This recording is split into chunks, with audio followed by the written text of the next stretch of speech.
Our next speaker is Julie Collins. She was elected as the first female representative for Franklin in 2007.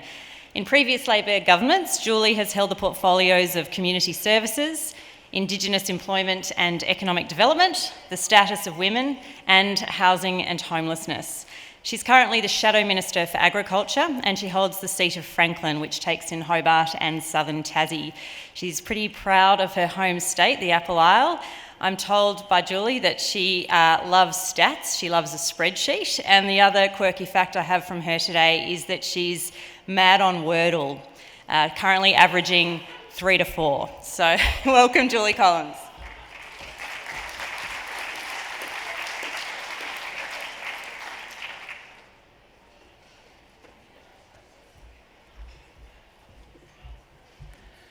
Thanks, Lucy. It's quite bright up here. You all look fabulous out there. There's so many people here. It's wonderful. So much has been put off by the global pandemic, but it's good to see so many people in one room enjoying each other's company and networking. I want to begin today by acknowledging the traditional owners on whose land we meet and pay my respects to elders past and present, and acknowledge and extend that respect to any Aboriginal and Torres Strait Islander people who are with us here today. I want to acknowledge Fiona Simpson as President of the National Farmers Federation and Tony Maher as the CEO, and thank them for inviting me along today.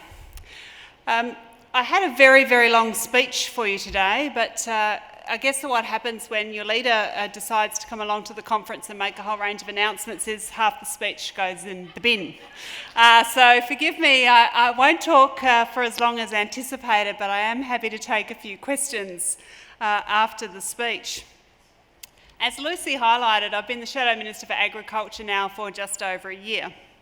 I'm really enjoying the portfolio, and I want to take the opportunity to thank those of you in the room that I've been able to meet during that period, but also all the farmers, the primary producers, and all those that live in rural and regional communities right across the country have afforded me an abundance of generosity as I learn and fit into this role. There is so much to learn, and I'm learning every day in it. And you have been terrific and fantastic in supporting me and helping provide me with the knowledge to do my job and to make our democracy much more robust. So thank you for that.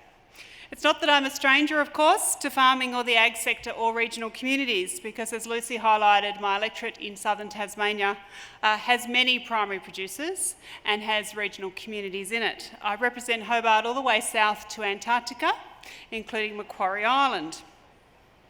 And as obviously a former minister in the Rudd and Gillard governments, I did have the opportunity with some of my portfolios to travel the length and breadth of the country and visit many regional communities and remote communities.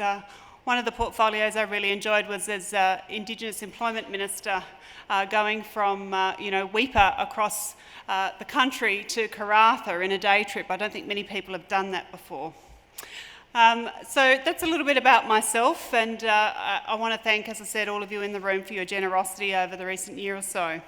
As I get out and about and talk to farmers on the land, there are really 3 things that people talk to me about that are specifically in the agriculture portfolio. One of those, of course, is biosecurity. Another one of those is, of course, labour force, and the primary one is climate change. And you heard from Anthony this morning how Labor has announced our Powering Australia policy. And we've seen and heard in recent days and weeks about many Australians, particularly those in Queensland and New South Wales, who've been impacted by some very severe flooding. And I'm sure that you join me in saying that we feel for those who've been impacted by floods in recent weeks, and we give them our thoughts, and we've also obviously offered to do anything we can to assist.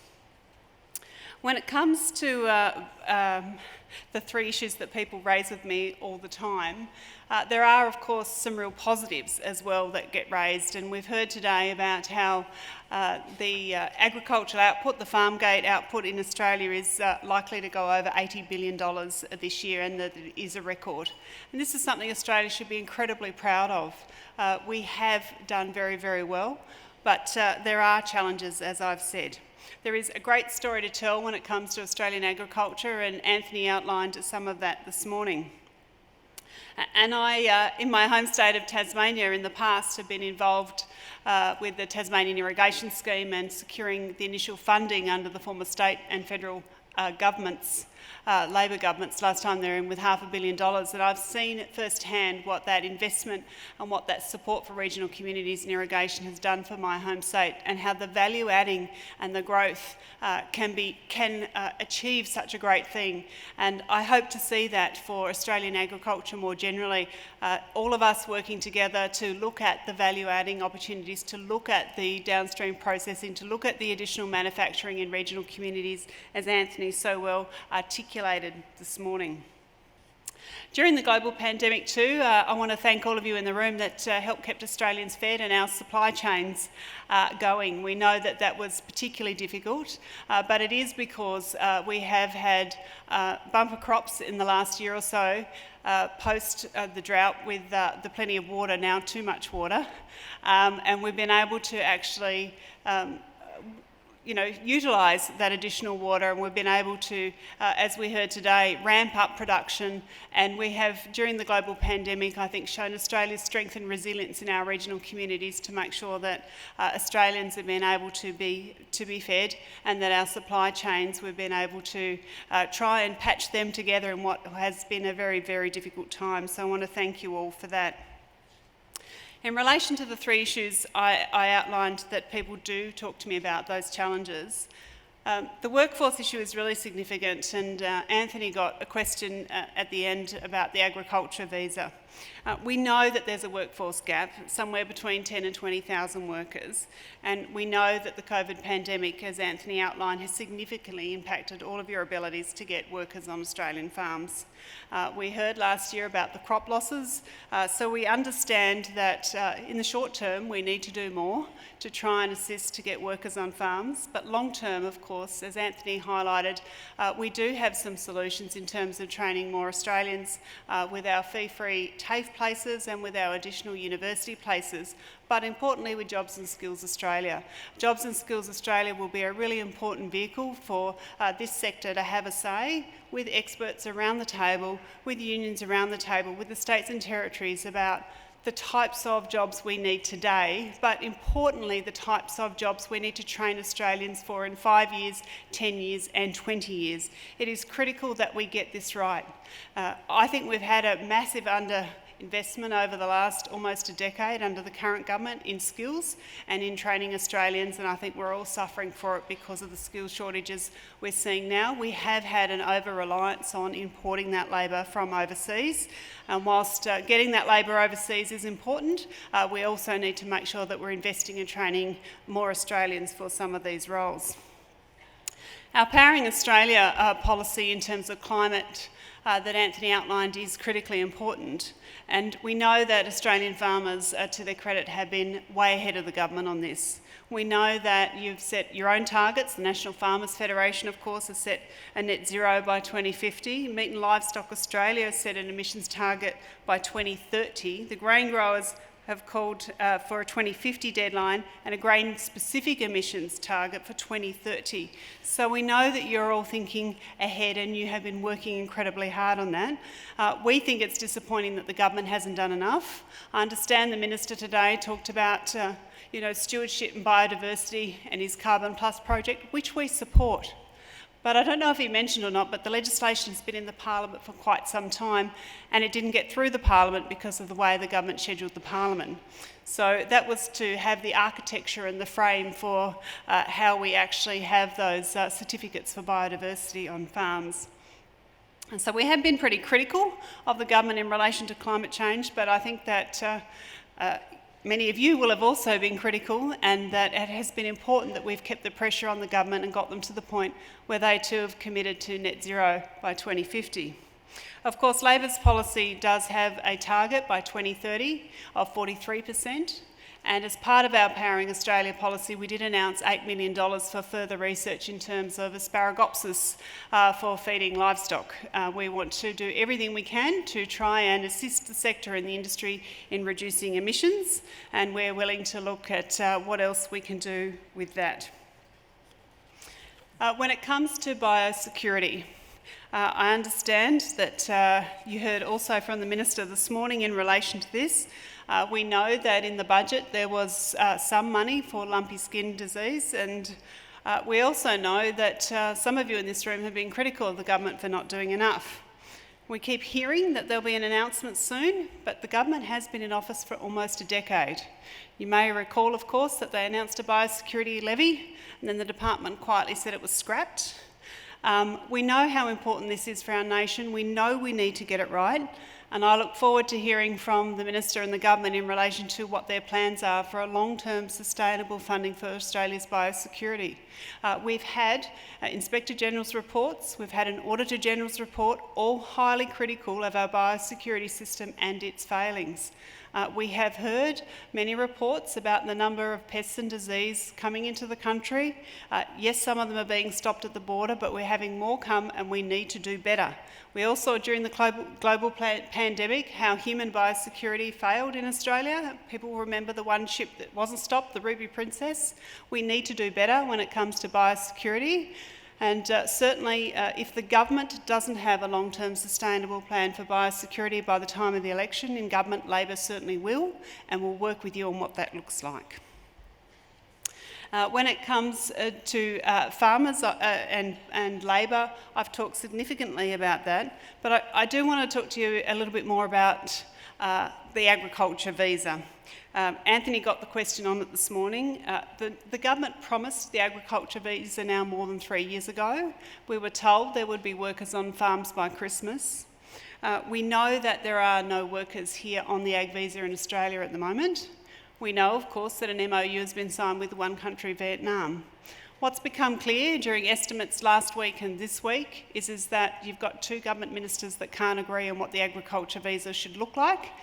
We've got two government agencies, the Department of Foreign Affairs and the Department of Agriculture, who've got different views. We're being told it's going to be capped initially at 1,000 people. We know that the government is saying that they'll be looking at a pathway to permanency, but we're now being told by one government agency that this is absolutely what's happening, or by the minister, and we're being told by another government department that that's not what's happening. So we have been waiting to find out what this visa actually looks like and what the bilateral agreement with other countries will look like in terms of this visa.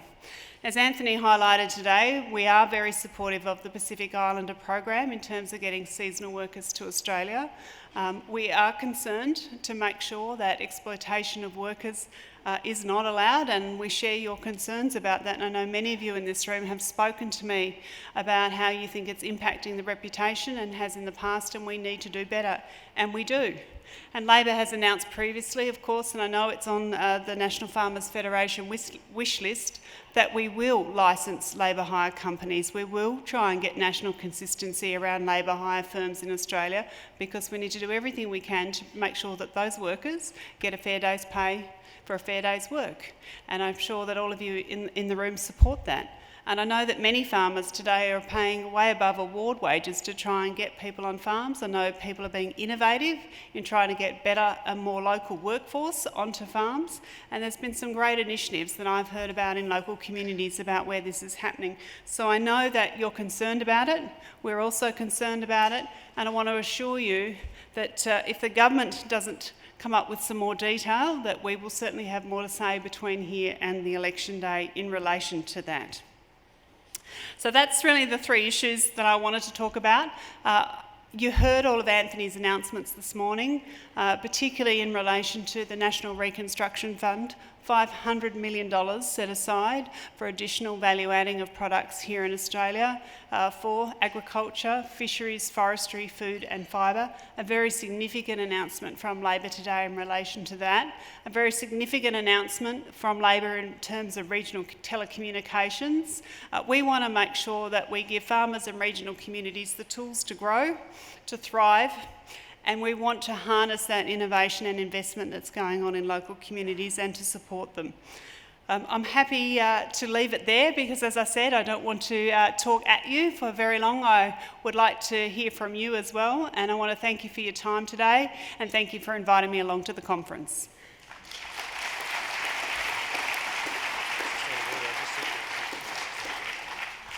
Julie, thank you so much for that. You were talking there about the ag visa and how you're going to wait for more detail from the government. But we are coming up to a federal election. Why is it so hard, putting the lack of detail aside? You know as much, if not possibly more than a lot of people in this room about that visa. Why is it so hard for Labor to commit to either scrapping or keeping this visa? Well, the issue for us is that the visa as described by the Minister doesn't actually exist. That's been the issue. We want to make sure that we support farmers to get more workers on farms, and we've been talking and had some productive discussions already, Christina Keneally and myself, with the National Farmers Federation, and we will have more to say, Lucy. All right. Does the ALP support further work on efforts to recognise farmers for managing natural capital, biodiversity and sustainability? Absolutely. As I said in my speech, we have supported this initiative. I know that the Minister spoke about it this morning, but unfortunately the framework for that, for these certificates to be issued, did not pass the Parliament. It wasn't in the government's priority list of legislation, so it hasn't yet gone through the Parliament, but absolutely we support it. You talked in your speech about the government needing a long-term sustainable plan by the time of the election when it comes to funding biosecurity. What's yours? Well, obviously we're in opposition. We don't have the resources of government in terms of there is a federal election. There is indeed. We don't have the resources of government in terms of trying to analyse what that might look like. What do you think the funding model should look like, and how much money would you be throwing at biosecurity? We'll have more to say, Lucy, in the lead up to the election day, but what we know is that the current system is failing Australia. We know that we've got Inspector General reports that outline those failings. We know that up until last year's budget, the biosecurity funding in this country was going backwards, so more needs to be done. When you look at this government and how they have handled the agriculture portfolio, what is something that you think has worked and you would like to continue if you do form government? Well, obviously we're pleased that they continued with Australia's with the carbon farming initiative that we started when we were last in government, and that they're going further in terms of what we talked about earlier, which is about biodiversity on farms and encouraging farmers and paying farmers for the biodiversity and stewardship of their land. Ladies and gentlemen, please thank Julie Collins. Thank you, everyone.